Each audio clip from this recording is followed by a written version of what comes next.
ቀጣዩን የእርገት በዓል በኢየሩሳሌም ለማክበር ካንጋፋው መታደል አስጎብኝና የጉዞ ወኪል ጋር ቀጠሮ ተይዟል። እርገትን ጌታ ኢየሱስ ክርስቶስ ካረገበት ተራራ ጀምረን ከቤተልሔም እስከ ጎልጎታ ከገዳመ ቆሮንጦስ እስከ ዮርዳኖስ ወንዝ ከቀራንዮ እስከ ጌትሴማኒና ሌሎችም መጽሐፍ ቅዱሳዊ ቅዱሳን ቦታዎችን እንጎበኛለን። ምዝገባው በመጠናቀቅ ላይ ስለሆነ ይፍጠኑ። የደርሶ መልስ የኢትዮጵያ አየር መንገድ የበረራ ትኬት ዋጋ 150 ሺህ ብር፣ የጉዞ ቀንን ጨምሮ 10 ቀናት የሆቴል የመጓጓዣ የጉብኝት ቦታዎች ክፍያን ጨምሮ 1600 የአሜሪካን ዶላር። የምንጎበኛቸው ቦታዎች ደህንነታቸው የተጠበቀ በመሆኑ በወቅታዊ ጉዳይ አይስጉ።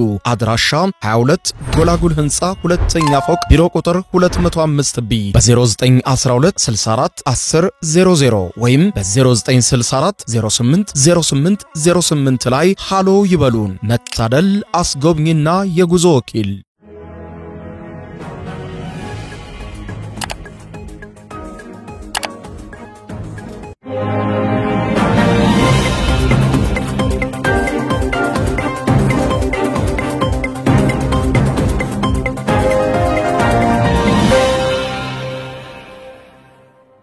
ተናስተልኝ ክብራትና ክብራን የዩቲዩብ ቻናል ቤተሰቦች የሰዓቱን 3 አጫጭር መረጃዎች ይዤ ቀርብ ያለው እስከ ፍጻሜው አብራችሁኝ ቆዩ።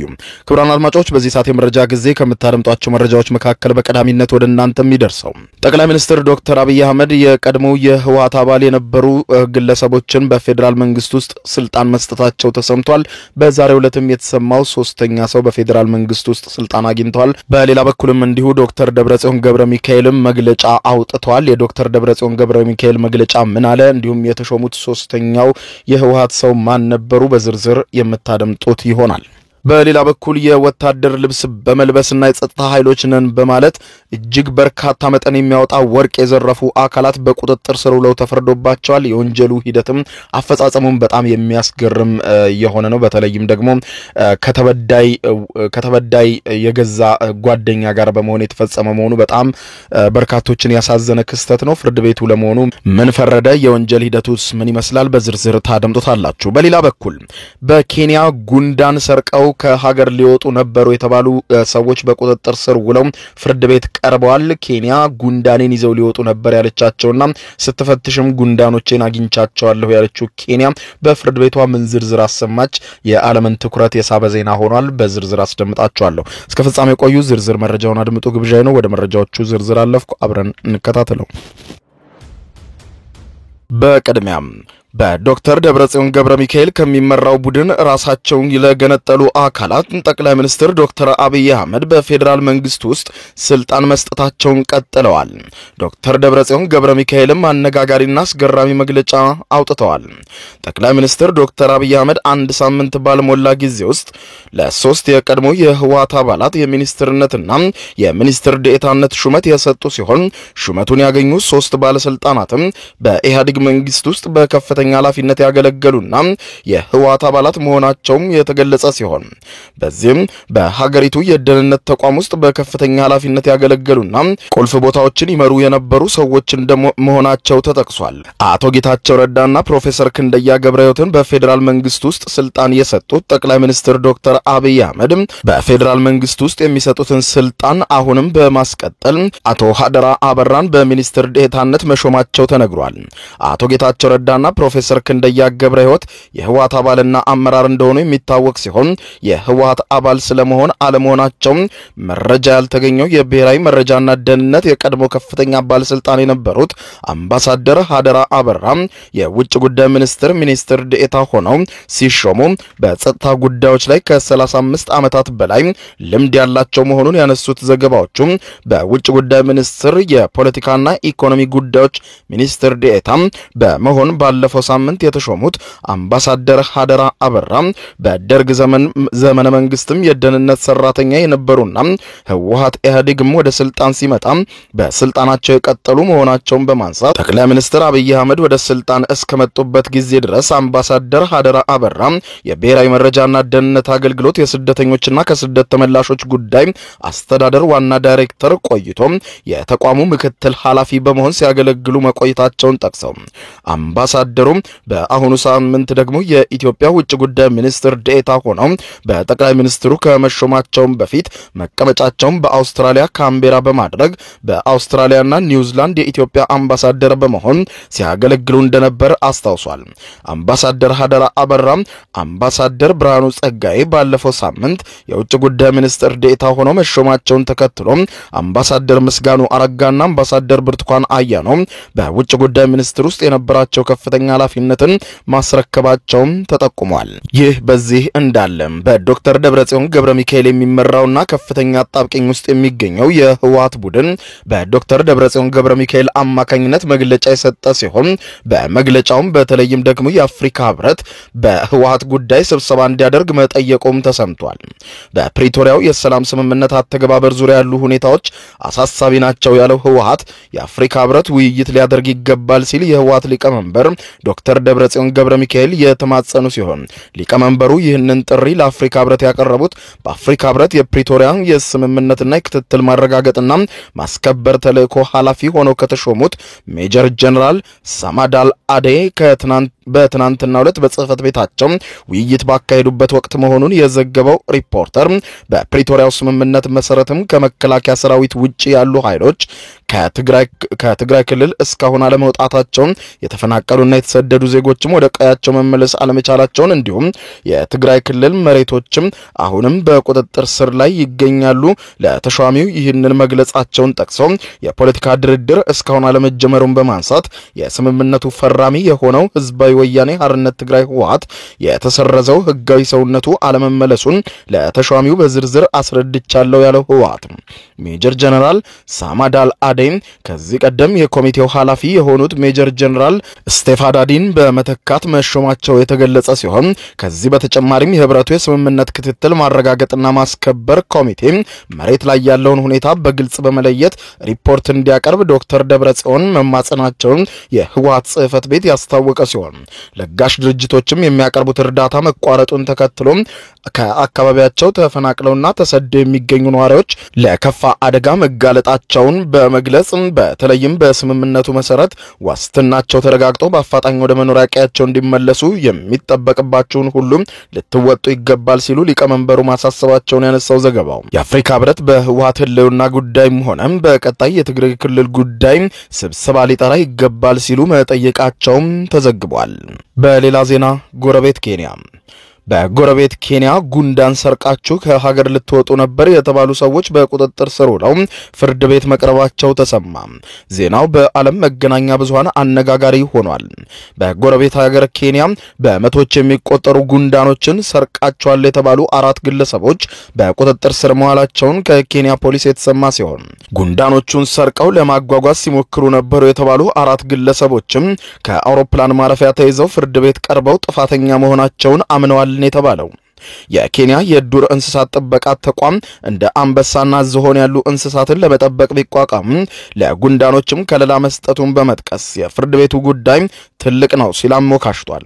በአፍሪካ የሚገኙት እነዚህ አፍሪካን ሃርቨስተር አንትስ ተብለው የሚጠሩ የኬንያ ጉንዳኖች እያንዳንዳቸው በዩናይትድ ኪንግደም እስከ 170 ፓውንድ የሚሸጡ ውድ ጉንዳኖች ናቸው ተብሏል። የኬንያ የዱር እንስሳት ጥበቃ ተቋም በህገ ወጥ መንገድ የሚዘዋወሩ እንስሳት እንብዛም የማይታወቁ እየሆኑ እንደመጡና ይህም አደገኛ መሆኑን ይገልጻል። ተጠርጣሪዎቹ ለጉንዳኖቹ በተዘጋጀ ፕላስቲክ ቱቦ ውስጥ አስቀምጧቸው ነው የተያዙት ነው የተባለው። ጉንዳኖቹ እስከ 2 ወር ድረስ በዚህ ቱቦ ውስጥ መኖር እንደሚችሉ የተገለጸ ሲሆን ቱቦውን በመደበቅ ከጸጥታ ኃይሎች ሰውረው ከሀገር ለማስወጣት ሞክረዋልም ተብሏል። በመቶዎች የሚቆጠሩ ጉንዳኖችም ቱቦ ውስጥ ገብተው በጨርቅም ተጠቅልለው ተገኝተዋል ተብሏል። የኬንያ የዱር እንስሳት ጥበቃ ተቋም ቃል አቀባይ ፖል ኡዶቶ ትክክለኛው የጉንዳኖች ቁጥር ገና አልታወቀም እየቆጠርናቸው ነው ብለዋል። ከአራቱ ተጠርጣሪዎች 2 የቤልጂየም አንደኛው ደግሞ የቪየትናም ዜግነት ያላቸው ሲሆን አንደኛው ተጠርጣሪ ደግሞ የኬንያ ዜግነት ያለው ነው። ጉንዳኖቹ ወደ አውሮፓ ወይም ወደ እስያ ነበር ለመውሰድ ተዘጋጅተው የነበረው። የጉንዳኖቹን ተፈላጊነት ከጊዜ ወደ ጊዜ እየጨመረ መጥቷል ያለው የኬንያ ፖሊስ ጉንዳኖቹ መኖሪያቸውን ሲያዘጋጁ ለማየት በሚል የሚገዟቸውን ሰዎች እየተበራከቱ እየተመለከቱ ነው። ይህ ጉንዳኖቹን የማከማቸት ሂደትም ከጊዜ ወደ ጊዜ እየተለመደ መጥቷልም ተብሏል። በጣም ትልቅ መጠን ያላቸው ጉንዳኖች የበለጠ ተፈላጊነት እንዳላቸው የገለጸ ሲሆን በኬንያ እነዚህ ጉንዳኖች በዓለም አቀፍ የብዝሃ ሕይወት ጥበቃ ሕግ ከለላ ይሰጣቸዋልም ተብሏል። ከፍተኛ ቁጥጥርም ይደረግባቸዋል። የኬንያ የዱር እንስሳት ጥበቃ ተቋም ባወጣው መግለጫ የፍርድ ቤቱ ሂደት ኬንያ ሕገወጥ የዱር እንስሳት ዝውውር የወንጀል ላይ ያላትን ጠንካራ አቋምም የሚያሳይ ነው ብሎታል። በሌላ ዜና የወታደር ልብስ በመልበስ ወታደርና የጸጥታ አካል በመምሰልና በማስፈራራት 10 ሚሊዮን ብር የሚገመት ጥፍጥፍ ወርቅ ወስደዋል የተባሉ ተከሳሾች በቁጥጥር ስር ውለው ተፈረደባቸው። የፌዴራሉ ከፍተኛ ፍርድ ቤት ልደታ ምድብ አንደኛ የሙስና ጉዳዮች ወንጀል ችሎት የግራ ቀኝ ማስረጃ መርምሮ የቅጣት ውሳኔውን ማስተላለፉ ተዘግቧል። የቅጣት ውሳኔው የተበየነባቸው ተከሳሾቹ አንደኛ ተከሳሽ የቀድሞ የአዲስ አበባ ከተማ የሰላምና ጸጥታ ዘርፍ አባልና የቀድሞ ወታደር የነበረው ሻለቃ ጸጋዬ ኃይሉ ሲሆን ሁለተኛ ደግሞ ደበበ ገመዳ የተባለ ተከሳሽ ነው። ሶስተኛ ሰናይት ብርሃኑ፣ አራተኛ አለማየሁ ደነቀ ናቸው።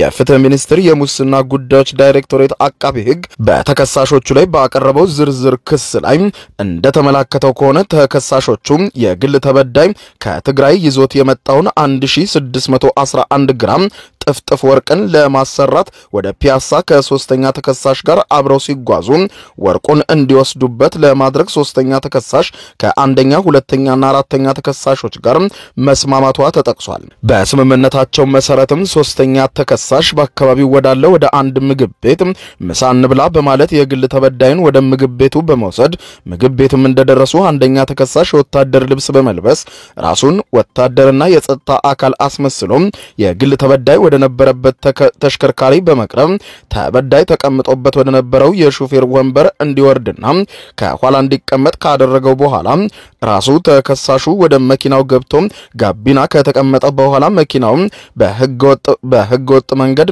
ሀገር ውስጥ የገባ ነው በማለት መኪናውን በጂፒኤስ እየተከታተሉት መሆኑን በመግለጽ መኪናው ይታሰራል በማለት እንዳስፈራራው በክሱ ዝርዝር ላይ ተጠቅሷል።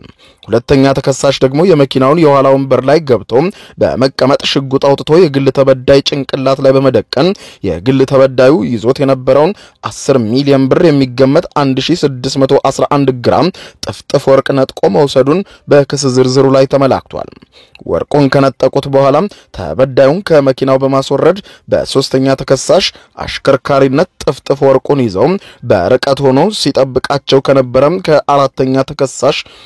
ከአራተኛ ተከሳሽ ጋር በመሆን ወርቁን ፒያሳ አካባቢ በመውሰድ ህጋዊ የንግድ ፍቃድ ለሌላቸው ነጋዴ በ3 ሚሊዮን 415 ሺህ ብር በመሸጥና ገንዘቡንም በተለያየ መጠን በመከፋፈል ለግል ጥቅም አውለዋል በማለት አቃቤ ሕግ ክስ ዝርዝር አቅርቦባቸዋል።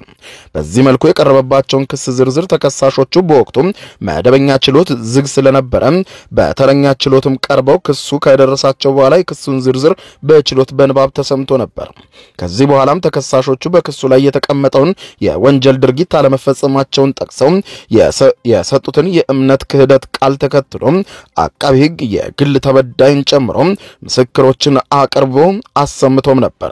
ፍርድ ቤቱ የአቃቤ ሕግ ማስረጃን መርምሮ ተከሳሾቹ እንዲከላከሉ ብይን የሰጠ ቢሆንም ተከሳሾቹ የአቃቤ ሕግ ማስረጃን ማስተባበል አለመቻላቸውን ጠቅሶ የጥፋተኝነት ፍርድም ተሰጥቶባቸዋል ተብሏል። በዚህም በተለይም አንደኛ ሁለተኛና ሶስተኛ ተከሳሾች በአንደኛ ክስ ማለትም በወንጀል ሕግ አንቀጽ 670 በውንብድና ወንጀል እንዲሁም በሁለተኛ ክስ ወንጀል የተገኘ ገንዘብ ወይም ደግሞ በቁጥር 780/2005 አንቀጽ 29 ንዑስ አንቀጽ 1 ስር ጥፋተኛ ብሏቸዋል። አራተኛ ተከሳሽ ግን በሁለተኛ ክስ ብቻ በአዋጅ ቁጥር 780/2005 አንቀጽ 29 ንዑስ አንቀጽ 1 ስር በወንጀል የተገኘ ገንዘብን ወይም ህጋዊ ንብረት አስመስሎ በማቅረብ ጥፋተኛ ብሏል። ከዚህ በኋላ ፍርድ ቤቱ በአጠቃላይ የግራ ቀኙን የቅጣት አስተያየት በመመርመር በመያዝ በትናንትናው ዕለት በዋለው ችሎትም አንደኛ ሁለተኛና ሶስተኛ ተከሳሾች እያንዳንዳቸው በ20 ዓመት ጽኑ እስራትና በ30 ሺህ ብር የገንዘብ መቀጮ እንዲቀጡ ወስኗል። አራተኛ ተከሳሽን ደግሞ በሁለተኛ ክስ ብቻ በ6 ዓመት ጽኑ እስራትና በ3 ሺህ ብር የገንዘብ መቀጮ እንዲቀጡ እንደተፈረደባቸው የጋዜጠኛ ታሪክ አዱኛ ዘገባ ከፍርድ ቤት ያመለክታል። ክቡራን አድማጮች ለሰዓቱ ብታደምጧቸው ያልኳቸው የአጫጭር መረጃዎች እነኚህ ናቸው። ከሰዓታት በኋላ በሌላ መረጃ ተመልሰን እስከምንገናኝ በያለንበት የዓለም ዳር ቸር እንቆይ።